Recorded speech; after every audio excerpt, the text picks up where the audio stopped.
cleaner for the touchdown. Jared Goff makes his second career start, and this time he faces off against the future Hall of Famer. The Rams are in New Orleans this week with both teams still in the playoff hunt. Each team sits at 4-6, and both need help and a winning streak if they're going to make it in. To beat the Saints, you typically have to put up a decent number of points on the board because, as most fans know, stopping Drew Brees for an entire game is almost impossible. And throws, and that is caught in the end zone by Brandon Coleman. The stats say it all. New Orleans is tied for third most points a game. They've got the number one offense in total yards a game, are number one in passing yards, and convert 50% of their third downs, also number one in the league. And just for good measure, their lead back, Mark Ingram, averages 4.7 yards a carry. So when they want to run, they could even do that well.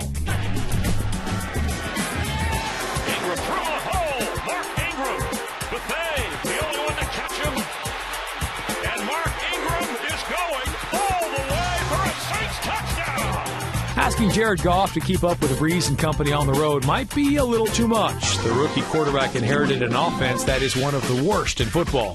His debut offered little hope that those numbers are going to change. He rarely threw downfield and was only able to muster 134 yards passing. And even though Todd Gurley scored, he only averaged 3.8 yards a carry, which is actually better than the 3.2 a carry he's averaged on the season.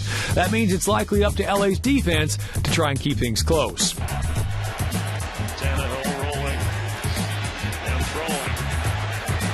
Parker overthrown, and picking it off in the end zone is Maurice Alexander.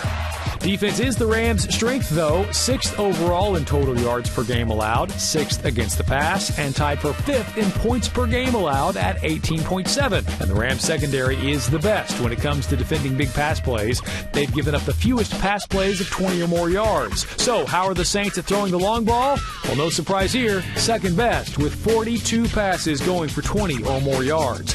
So who wins? Well, both of our former NFL stars, Ike Taylor and Maurice Jones-Drew, are going with the Rams to put the clamps down on Brees and the Big Easy, giving Jared Goff his first career win.